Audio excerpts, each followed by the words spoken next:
Hello friends, आप देख रहे हैं आपका चैनल शेयर बाजार विद आयुष। तो दोस्तों, आज हम कह सकते हैं कि शेयर के अंदर तो तेज़ी देखने को मिली। शुरुआत ही देखिए गैप अप देखने को मिली आफ्टर रिजल्ट्स। जैसे ही देखिए रिजल्ट आए थे, उसके बाद आज जब शेयर ओपन हुआ तो ओपनिंग पर ही दोस्तों शेयर करीबन 300 रुपये पर हमको ओपन होता हुआ नजर आया। 310 रुपये का आज हाई लगता हुआ नजर आया। बट उसके बाद प्रॉफिट बुकिंग जो है वो डेफिनेटली आ गई।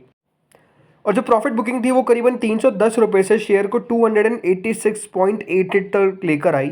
और कह सकते हैं कि दोस्तों शेयर में जो तेज़ी थी वो ओवरऑल हमको पूरा खोता हुआ नज़र आ गया शेयर।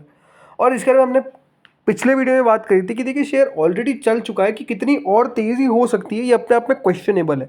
और वो एग्जैक्टली हमको देखने को मिला। जो तेज़ी थी वो ओवरऑल दोस्तों मुनाफा वसूली में तब्दील हो गई और शेयर में, जैसा मैंने कहा, ऑलमोस्ट अपनी तेज़ी हमको गंवाता हुआ नजर आया। मात्र 7 रुपये ऊपर बंद हुआ।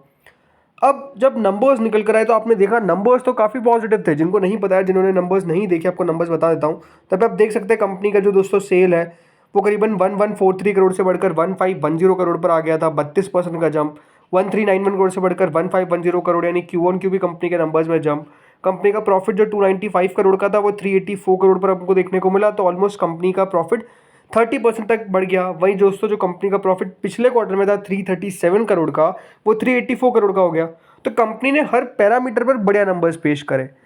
बट उसके बावजूद भी दोस्तों आज एक ऐसी ब्रोकर रिपोर्ट निकल कर आई जो अपने आप में थोड़ी सी शॉकिंग थी।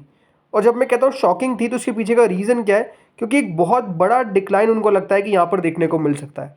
जो ब्रोकरेज फर्म है दोस्तों, उनका नाम है फिलिप कैपिटल। और उन्होंने कहा है जो रेटिंग दी है वो बेसिकली सेल की रेटिंग दी है। सेल का रिकमेंडेशन जो है वो उनके द्वारा दिया गया है और IREDA with revise price of target ₹130। इसका मतलब क्या है कि ऑलमोस्ट एक 58 to 60% का बड़ा डिक्लाइन उनको लगता है from the stocks intraday high of 310। अब ऐसा टारगेट क्यों दिया गया? याद रखिएगा, पहले जो फिलिप कैपिटल का टारगेट था वो 110 रुपये का था, उसको बढ़ाकर 130 रुपये किया गया। बट स्टिल उनका जो सेल का रेटिंग है वो अभी भी दोस्तों स्टॉक पे मेंटेन है। तो पहली बात तो जो दिखती है कि पहले दोस्तों इन्होंने 110 का टारगेट दिया था जो अचीव नहीं हो पाया, बल्कि हम कह सकते हैं शेयर जो तेज़ी था वो और भी बढ़िया तेज़ी में करता हुआ नजर आया।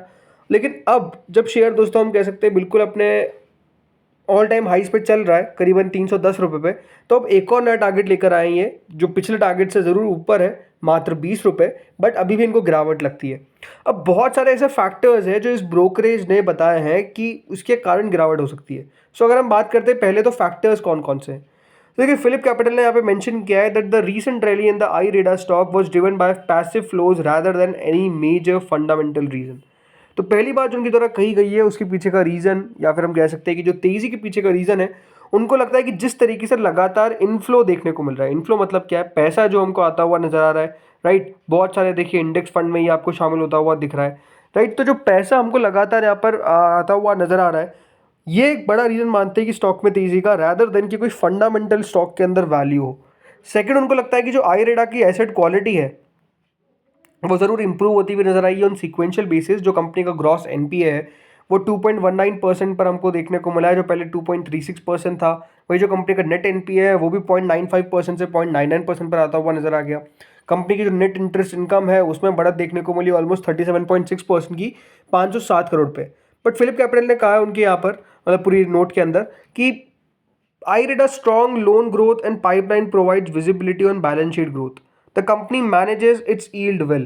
As the leverage in the balance sheet increases, the broker expect interest margin to come under pressure. मतलब उनका मानना है कि जिस तरीके से इनकी पूरी बैलेंस शीट है, कंपनी की लोन ग्रोथ तो काफ़ी स्ट्रांग दिखती है, बट क्योंकि बहुत ज़्यादा लेवरेज हो चुका है बैलेंस शीट के अंदर और वो लगातार बढ़ भी रहा है, तो उनका मानना है कि इससे कंपनी के जो नेट इंटरेस्ट मार्जिन है, जो एनआईएम्स है, राइट, जिसको हम निम्स बोलते हैं, उसके अंदर इनको प्रेशर देखने को मिल सकता है और इसके कारण जो निम्स है वो घटते हुए नजर आ सकते हैं, उसका एक बड़ा असर पड़ सकता है।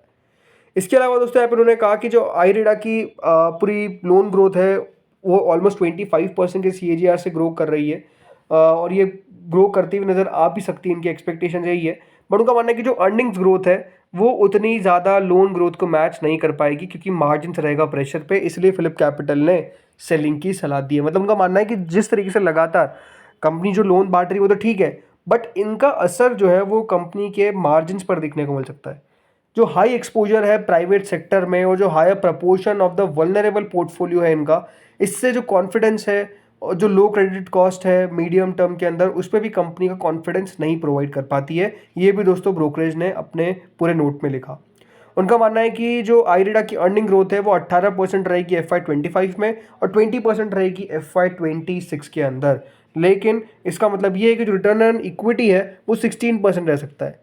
जो लोन ग्रोथ के ऊपर उन्होंने बात कही कि जो लोन ग्रोथ है वो तो हाई है, रिटर्न रेशियो जो है वो मॉडरेट है, इसीलिए जो हायर एक्सपोजर है जो बेसिकली प्राइवेट सेगमेंट की कंपनीज को दिया गया है पैसा, ये दिखाता है कि बहुत ज़्यादा conviction which undermines conviction for continued lower credit cost. उनका ये मानना है कि जो कंपनी का रिटर्न है on asset to decline to 2.2% and 2.1% in FY25 and 26 respectively from 2.3% in FY24।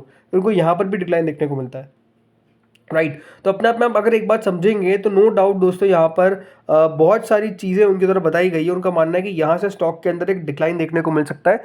जो बड़ा रीज़न मुझे लगा इनकी पूरे नोट के अंदर, उसके पीछे का बड़ा रीज़न यही लगता है कि जिस तरीके से दोस्तों कंपनी की लोन ग्रोथ जो है वो बढ़ती हुई नजर आ रही है, जो पूरा लोन बुक जो है कंपनी ने बढ़िया सॉलिड कर ली है, बट इसका असर जो है वो पड़ता हुआ नजर आ सकता है कंपनी के आने वाले समय में निम्स के ऊपर, क्योंकि जिस तरीके से कंपनी का एक बहुत ज़्यादा एक्सपोजर देखने को मिल रहा है स्पेसिफिकली प्राइवेट कंपनीज को, उसका कारण एक बड़ा बन सकता है कंपनी के मार्जिन्स पर इफेक्ट डालना। बिकॉज जो हायर एक्सपोजर होता है तो बहुत बार अगर मान लीजिए कोई प्रोविजंस होते हैं तो सीधा होगा कहाँ पे असर, ऑब्वियस सी बात है निम्स पर हमको असर होता हुआ नजर आएगा, और जब निम्स पर असर होता हुआ नजर आएगा तो स्टॉक नो डाउट यहाँ पर डिक्लाइन कर जाएगा। इसलिए इनका मानना है कि ये सब चीज़ें हो सकती है, बट अगेन ये सिंपल सी बात है, देखिए अभी तक ऐसा कुछ हुआ नहीं है, ये एक्सपेक्टेशन है उनकी जो बताई गई है। देखिए ब्रोकरेज फर्म्स नो डाउट देखिए एक ओवरव्यू हमको देती हुई नजर आती है हमेशा कंपनीज के ऊपर, जब भी रिपोर्ट आती है तो हमेशा मैं कहता हूँ पढ़ना चाहिए। ज़रूरी नहीं कि देखिए उनके टारगेट अचीव हो, ज़रूरी नहीं है कि दोस्तों उनके टारगेट अचीव ना हो। बहुत बार देखिए ब्रोकरेज कंपनीज के टारगेट अचीव हो जाते हैं एक्यूरेटली और बहुत बार नहीं हो पाते हैं, तो ये कोई बहुत बड़ी बात नहीं है। पहले देखिए 130 रुपये का 110 रुपये का टारगेट दिया गया था फिलिप कैपिटल के द्वारा, जो अचीव नहीं हो पाया, बट उन्होंने ये बताया कि जो तेज़ी है उसके पीछे का बड़ा रीज़न है जिस तरीके से पैसा आता हुआ नजर आ रहा है कंपनी के अंदर, यानी जो इनफ्लो देखने को मिल रहा है, पैसिव इनफ्लोज जो देखने को मिल रहे हैं, उसका कारण है बड़ी तेज़ी का। उसके अलावा उनको फंडामेंटली कंपनी बहुत स्ट्रांग नज़र नहीं आती है, राइट। तो अब क्वेश्चन यही कि देखिए कितना शेयर हमको चलता हुआ नजर आ सकता है। देखिए सिंपल सी बात है, ये आपको समझना पड़ेगा वैल्यूएशन वाइज। अब देखिए स्टॉक का जो प्राइस टू अर्निंग है वो 62 का है, राइट। वैल्यूएशन वाइज मुझे भी बहुत अट्रैक्टिव क्या आईरेडा लगता है, तो आंसर इज नो, मैंने पहले भी कह रखा है। उसके पीछे का रीज़न है कि देखिए इतनी हाई वैल्यूएशन में सस्टेन करना ये बहुत बार प्रॉब्लमेटिक हो जाता है, राइट। लेकिन ये बात सही है कि देखिए कंपनी के बिजनेस के अंदर ग्रोथ तो अच्छी हमको आती हुई नजर आ रही है, उसको तो कोई डिनाई नहीं कर सकता है। जिस तरीके से शेयर चलता हुआ नजर आया है, सब एनालिस्ट को देखिए गलत प्रूफ किया है। जो बात हुई है वैल्यूएशन पर, ये बात भी बिल्कुल सही निकल कर आती है, राइट। जो फैक्ट है वो फैक्ट है, राइट। तो आप समझ सकते हैं जो रिटर्न्स इसने अपने इन्वेस्टर्स को कमा कर दिए वो भी अपने आप में इनक्रेडिबल है, राइट। जब से अगर आपने इसके अंदर पैसा, अगर आपके IPO के थ्रू आया तो आज आपका पैसा कितना बढ़ चुका है, राइट, कितना ज़्यादा बढ़ चुका है, वो भी कितने कम समय के अंदर। तो इसकी पावर दिखाता है कि कंपनी के अंदर कितनी पावर थी।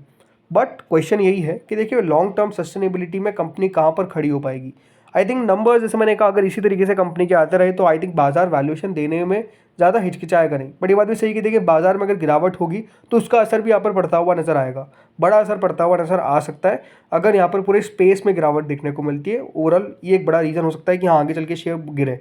बट स्टिल मेरे हिसाब से देखिए इसके अंदर जिनके पास है, अगर आपका लॉन्ग टर्म ओवरव्यू है तो आई डोंट थिंक इतना बड़ा इशू है। बट नो डाउट हमेशा कंपनी को रिविजिट करते रहिए, फंडामेंटल्स को चेक करते रहिए और उसके हिसाब से निर्णय लीजिए।